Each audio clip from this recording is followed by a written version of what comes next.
हाय। तो आज हम शुरू करते हैं कुछ बचे हुए क्वेश्चंस। क्वालिटी के क्वेश्चन है, कुछ और प्रॉब्लम्स, वर्ड प्रॉब्लम्स बाकी थे। इसको हम शुरू करते हैं और देखते हैं कि किस तरीके से कुछ और भी प्रॉब्लम्स है जिसको हम सॉल्व करेंगे। This two problems are very very important.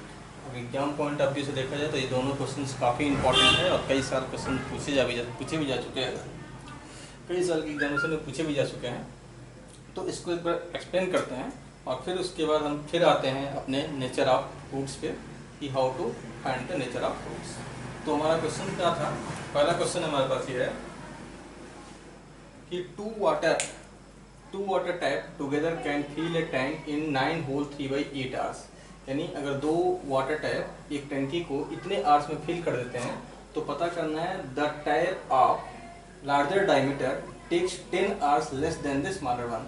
यानी दो टैप हैं, उसमें से एक टैप का जो डायमीटर है वो क्या है, बड़ा है, और दूसरे टैप का जो दूसरा टैप है उसका जो डायमीटर है वो तुम्हारा क्या है, स्मॉल है।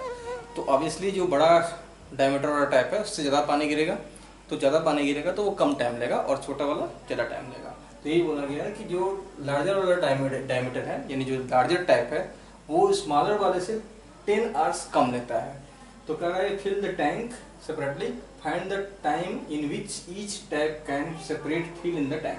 यानी सेपरेट वो दोनों एक दूसरे को कितने टाइम में फिल कर देंगे, तो ये हमको पता करना है। तो हम देख लेते हैं। अभी मैंने बोला कि दो तरह के टैप हैं और उसमें दोनों को भरने के लिए इतना टाइम लगता है, तो वो साथ साथ भरते हैं तो इतने टाइम में फिल कर देते हैं, यानी ये फिल कर देते हैं, इतने टाइम में फिल कर देते हैं।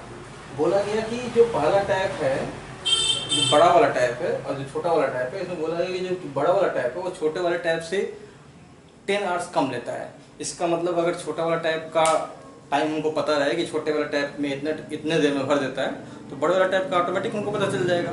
तो मान लिया कि let the time of taken by the smaller pipe be x hours, यानी जो स्मॉलर टैप है वो स्मॉलर टैप एक्स आवर्स में चीज़ों को फिल कर देता है, यानी हमारी टैंक है उस टैंक को एक्स आवर्स में फिल कर देता है।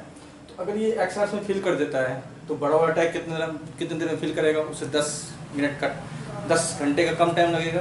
ये हो जाएगा x माइनस 10। यानी अगर ये x आवर्स में फिल किया तो ये उससे 10 घंटे कम में फिल करेगा, तो ये x माइनस 10 आवर्स, ये हो जाएगा x माइनस 10 आवर्स, इतने में ये फिल कर देगा।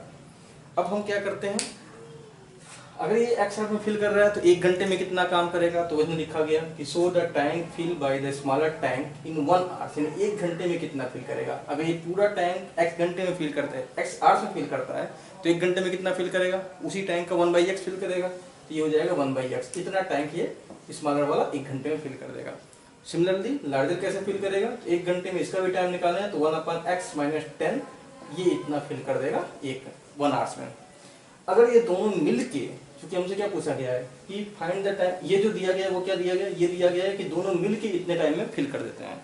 तो अगर ये दोनों मिल के इस दोनों 1 घंटे का काम निकालें तो हम निकाल सकते हैं। अगर 1 घंटे का काम देखें, देखो ये क्वेश्चन अकॉर्डिंग टू क्वेश्चन हो जाएगा, इसके 1 घंटे का काम और इसके 1 घंटे का काम दोनों को ऐड कर देंगे तो जितना भी काम ये कर रहा है उसके 1 घंटे का काम निकाल देंगे। तो देखिए हमारा ये दिया गया है 9 होल 3/8, तो इसको मल्टीप्लाई करें 75/8, यानी इतने आवर्स में क्या करेगा? टैंकी फिल हो जाएगी।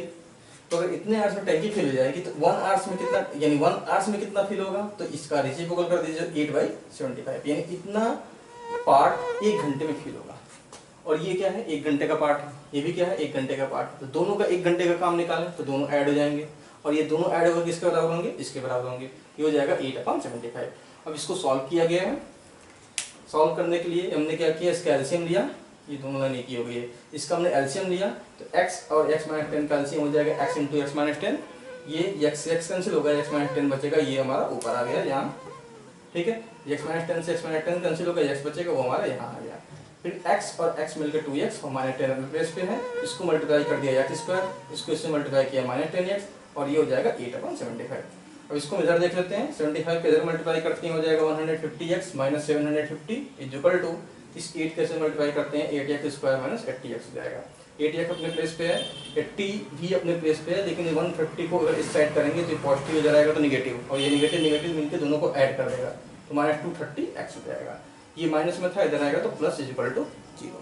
तो ये हमें क्या मिल गया? क्वाड्रेटिक इक्वेशन मिल गया, एक क्वाड्रेटिक इक्वेशन मिल गया। और इस क्वाड्रेटिक इक्वेशन को अगर हम फैक्टराइज करेंगे तो हमें x की वैल्यू मिल जाएगी।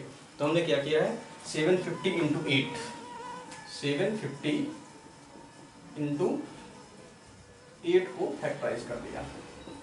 अब इसको फैक्टराइज करने के बाद दो फैक्टर हमें मिल रहा है, एक मिल रहा है 200 और दूसरा मिल रहा है कितना 30। इस दोनों को मल्टीप्लाई करने के बाद हमको इसका आंसर मिल जाएगा, ठीक है।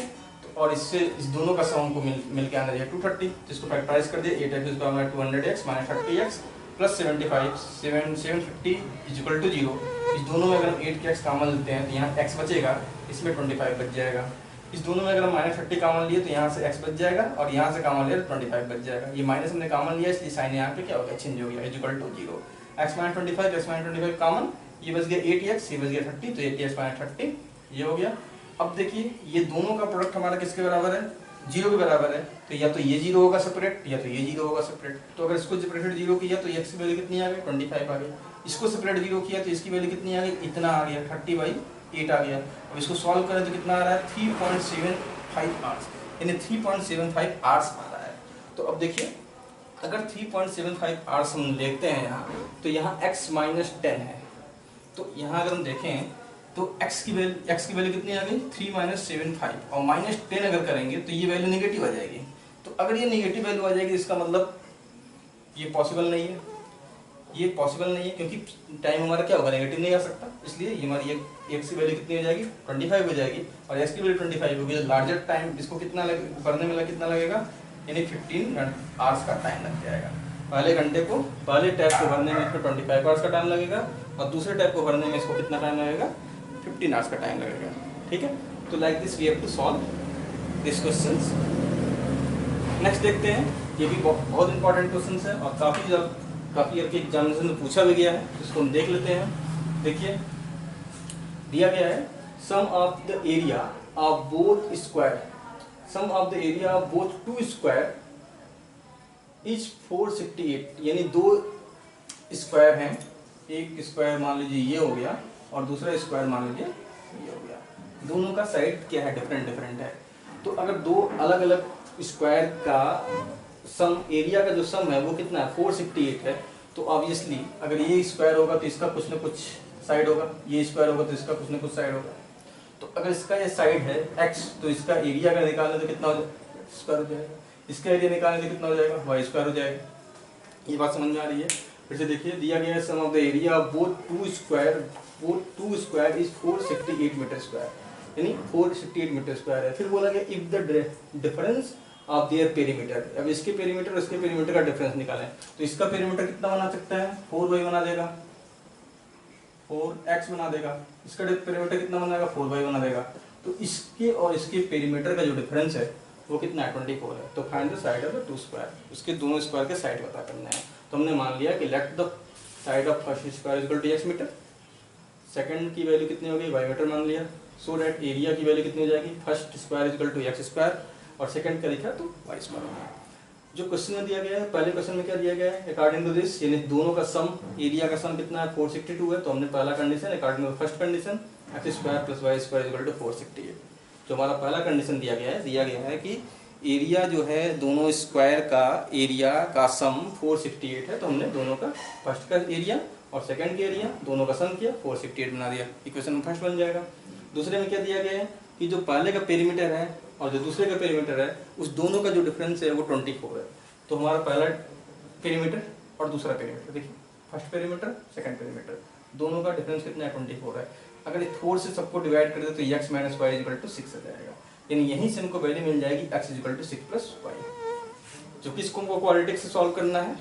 इसलिए हम क्या करेंगे x की वैल्यू को यहाँ पुट कर देंगे, तो x की वैल्यू देखिए 6 प्लस वाई है, तो x की जगह हमने 6 प्लस वाई रख दिया, वाई स्क्वायर अपने प्लेस पे है, ये भी अपने प्लेस पे है, ठीक है। इसको हमने सॉल्व किया एक्सपेंड कर दिया तो a square plus b square plus 2ab और ये हो जाएगा अपने प्लेस पे, ये भी अपने प्लेस पे है। इसको सॉल्व कर दिया y मिलकर 2y स्क्वायर 12y अपने प्लेस पे है, इसको हमने इधर ट्रांसफर किया माइनस में जाएगा 432 इज इक्वल टू 0, 2 से सब डिवाइड हो जाएंगे, तो 2 से डिवाइड किया तो ये y square plus 6y minus 216 is equal to 0। अब इसको फैक्टराइज कर लेंगे, 216 को फैक्टराइज करेंगे तो हमें मिल जाएगा 18 और 12 वही प्लस माइनस में 18 प्लस में 12 माइनस में। इसको सॉल्व करेंगे तो y बेस कॉमन लिया y यहाँ से बच गया, ये y प्लस 18 बच जाएगा। इस दोनों ने 12 कॉमन लिया तो यहाँ बच जाएगा y प्लस 18, y+18 इधर, y+18 इधर, कॉमन ले लिया, y माइनस 12 इधर बच गया इक्वल टू 0। अब क्या है, ये दोनों का वैल्यू अगर 0 है तो सेपरेटली या तो ये 0 होगा, तो ये तो ये 0 होगा। तो हमने भी ना y = 8 = 0, y+18 = 0, it means y की वैल्यू कितनी हो जाएगी, -18 हो जाएगी। और y - 12 = अगर 0 करते हैं तो y की वैल्यू कितनी हो जाएगी, 12 हो जाएगी। अच्छा, इसमें क्या है, -18 यानी जो साइड है वो कभी निगेटिव नहीं आएगा, तो इस वैल्यूज को हम क्या कर सकते हैं, छोड़ सकते हैं। अगर इस वैल्यूज को हमने छोड़ दिया तो हमें वैल्यूज मिल गई 12, यानी y की वैल्यू कितनी मिल गई, 12 मिल गई। तो अगर y की वैल्यू, इसकी वैल्यू अगर 12 मिल गई तो हम यहाँ से x की वैल्यू निकाल सकते हैं। तो x की वैल्यू निकालेंगे तो y+6 = 18, यानी ये हमारा नेक्स्ट स्क्वायर का साइड आ जाएगा। तो this 2 questions are very important, और इसको मैंने एक्सप्लेन भी कर दिया। होप दैट चीज़ें समझ में आई होंगी। अगर नहीं समझ में आई तो आप वीडियो को पॉज कर सकते हैं, बैक करके देख सकते हैं और चीज़ों को समझ सकते हैं। तो लास्ट 2 क्वेश्चन सॉल्व करते हैं और ये टॉपिक और फिनिश करते हैं, क्वाड्रेटिक क्वेश्चन फिनिश हो जाएगा। आज हम निकालते हैं के की वैल्यूज अगर डिफरेंट कंडीशन में क्या क्या जो भी गिवन है उसके अकॉर्डिंग।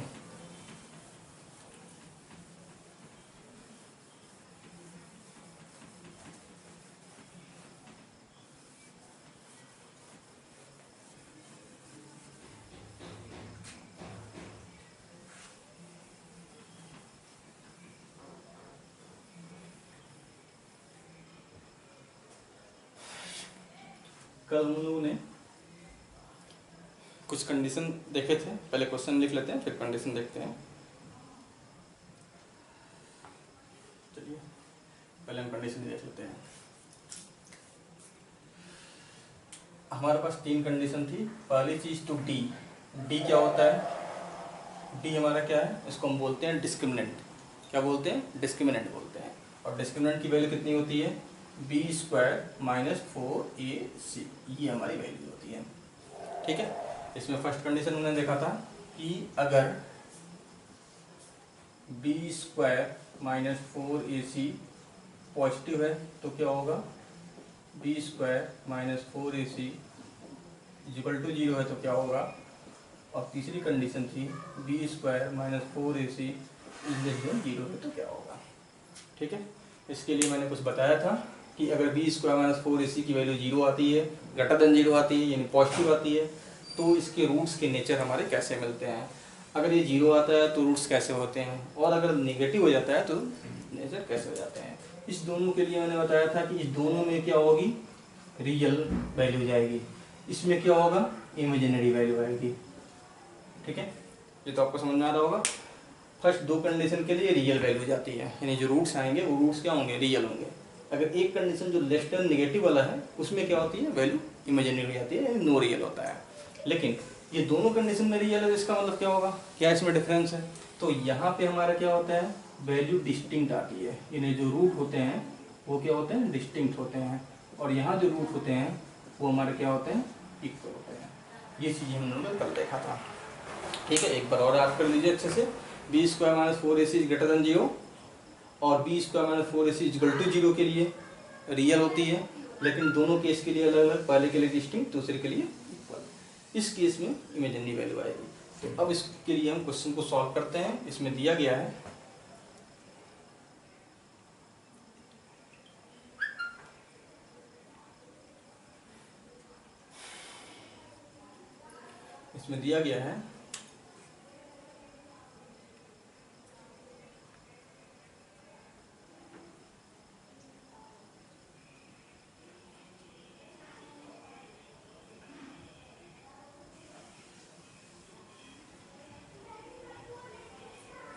पहला क्वेश्चन है 2x² + ax + 3 = 0। और दूसरा क्वेश्चन है हमारा कि x × x - 2 + 6 = 0। देखिए क्वेश्चन क्या बोला गया, फाइंड द वैल्यू ऑफ के की वैल्यू पता करनी है for each of the following equation so that they have two equal roots. क्या कह दी गई है इसमें, के की वैल्यू पता करनी है। के की वैल्यू पता करनी है कब, व्हेन द रूट्स आर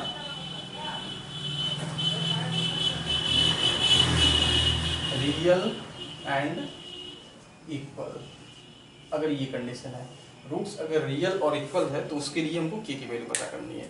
तो हम देखें रियल एंड इक्वल किसके लिए आ रहा है, ये कंडीशन है, यानी हमारा कंडीशन लग जाएगा b square minus 4ac equal to 0। यहाँ से हम ए बी सी की वैल्यू निकाल लें, यहाँ ए की वैल्यू कितनी होगी 2, ठीक है, ये होगा बी, बी की वैल्यू कितनी हो जाएगी के, और सी की वैल्यू कितनी हो जाएगी 3। अब यहाँ हम पुट कर दें, बी की वैल्यू कितनी है के है, तो ये हो जाएगा के स्क्वायर माइनस 4 इंटू ए की वैल्यू कितनी 2 और सी की वैल्यू कितनी 3 इज इक्वल टू 0, यानी हो जाएगा के स्क्वायर माइनस कितना होगा 8 24 यानी 24 is equal to 0 4 A C,